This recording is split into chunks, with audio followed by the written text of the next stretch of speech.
Hello, everyone. Our story starts deep in the Utah wilderness involving a skinwalker.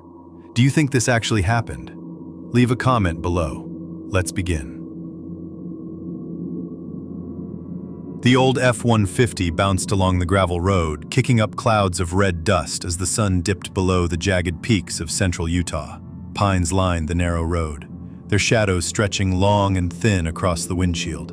In the passenger seat, Mason sipped a warm beer and glanced at the GPS on his phone. No signal. Off the grid, he muttered.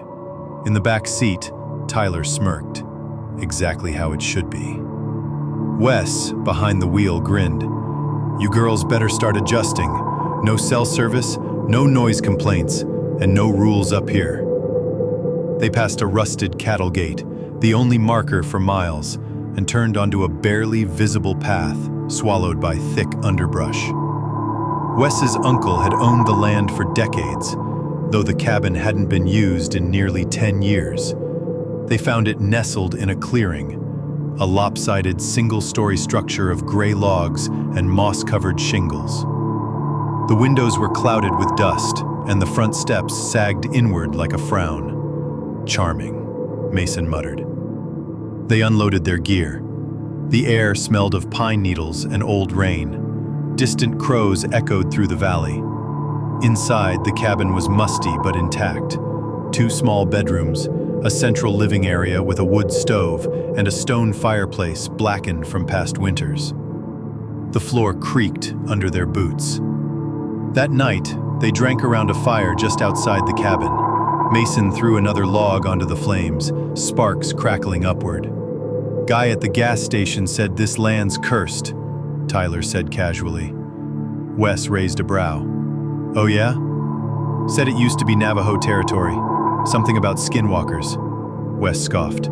Let me guess. They wear your face and steal your soul? No, like people who turn into animals, or worse. I looked it up. Navajo don't even like to talk about it.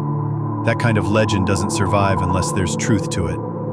Mason leaned back, beer in hand. We're miles from anyone. If we die out here, it's 'cause Wes can't shoot straight, not some goat demon. They laughed, but something was listening.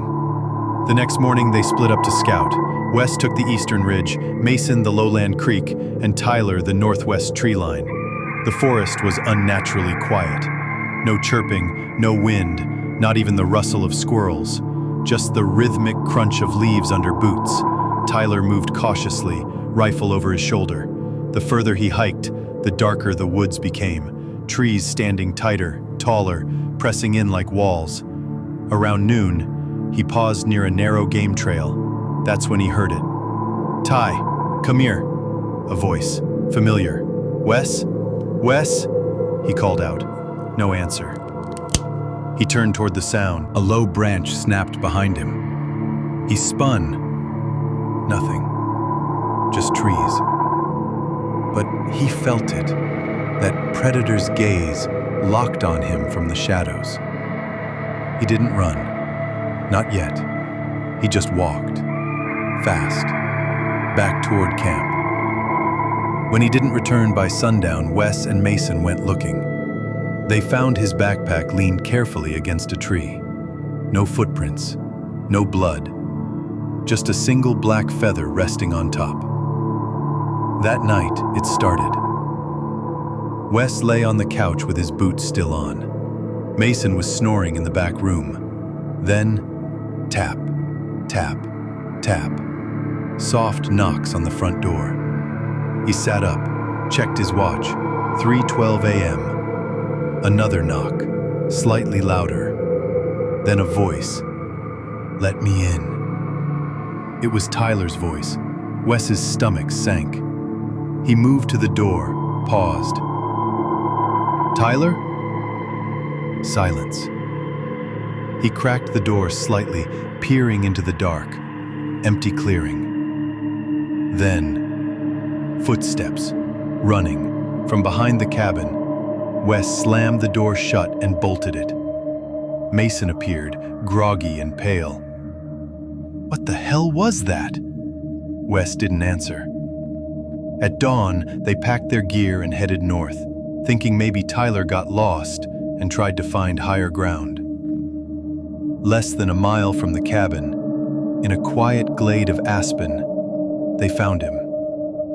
Tyler, or something, wearing him. He stood with his back to them, shirtless, filthy. His spine jutted out at sharp angles. His legs were too long, knees slightly bent backward like a deer's. He turned slowly, smile stretching far too wide across his face. His eyes were pitch black. "Tyler?" Mason whispered. It opened its mouth, Tyler's voice, but twisted and wrong. "You left me behind!" Then it dropped to all fours and charged.